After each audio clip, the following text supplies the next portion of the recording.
Once upon a time, in a bustling city called Jacktown, there lived a woman named Nadia who owned a jewelry business. The city girl was known for her wealth and generosity, owning a successful jewelry business in the heart of the city, a business that shone under the sun with its exquisite designs and sparkling gems. When people walked past, they would stop and stare, marveling at the beauty of her creations. Her workshop, filled with skilled artisans, seemed to buzz with creativity, and the sparkle of fresh designs lingered in the air. She worked hard, her hands never idle, and her efforts bore fruit, stunning, vibrant, and plentiful.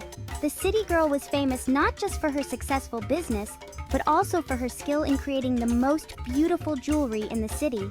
People from far and wide came to see her sparkling gems, to feel the fine craftsmanship of her work. However, not everyone in the city spoke well of Nadia. Some whispered behind her back, saying she was too demanding on her team, always pushing for perfection. But those who knew her well, who worked closely with her, understood her commitment to excellence and fairness. They knew that she always ensured that those who put in the effort received their fair share of the success they helped create. In her spacious house lived an older lady named Nan, known across Jacktown for her cooking. When she cooked, the air would fill with mouth-watering aromas that drew neighbors near.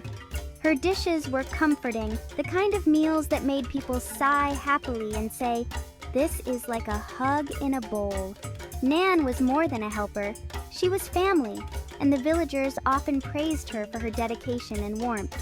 One sunny day, Nan approached Nadia with a gentle smile tinged with sadness. She spoke of her growing weariness and her longing to return to her hometown. Though she loved Nadia and the grand house, the call of her hometown was stronger. Nan gave Nadia one last piece of advice.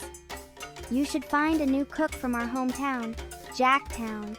We have many good people here who can take care of things just as I have." Nadia listened thoughtfully, knowing Nan's wisdom ran deep. Despite her sadness, she accepted that everyone deserves rest, and she began her search for a new helper. With tears in their eyes, Nadia and Nan shared a heartfelt hug, knowing this was a bittersweet farewell. As Nan walked away from the house, Nadia watched with a heavy heart, feeling the weight of the emotional departure. Determined to honor Nan's advice, Nadia resolved to find a new cook who could carry on the legacy of warmth and care.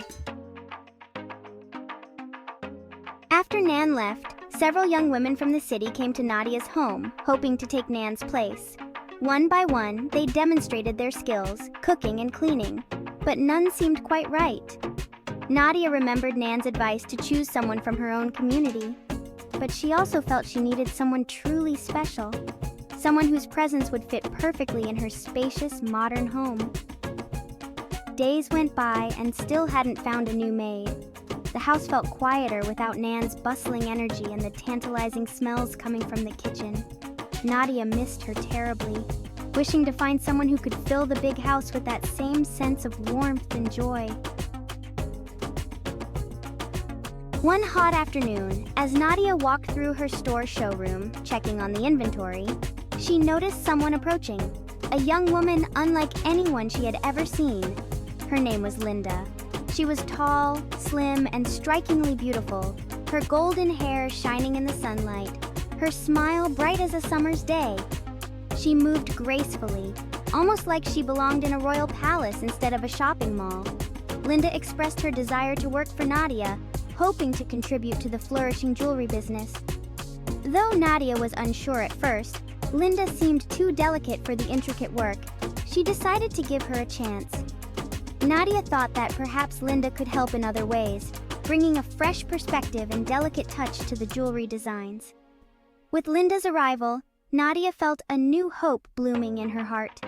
The young woman's presence brought light and grace into the jewelry workshop, but it also brought something unexpected. Over the months, strange things began happening. The customers who used to visit Nadia's shop, some even hoping to buy her unique pieces, suddenly stopped coming. The The once bustling shop sold less, and the pieces that did sell lacked their usual luster. Nadia was puzzled. She thought it might be just a season of bad luck.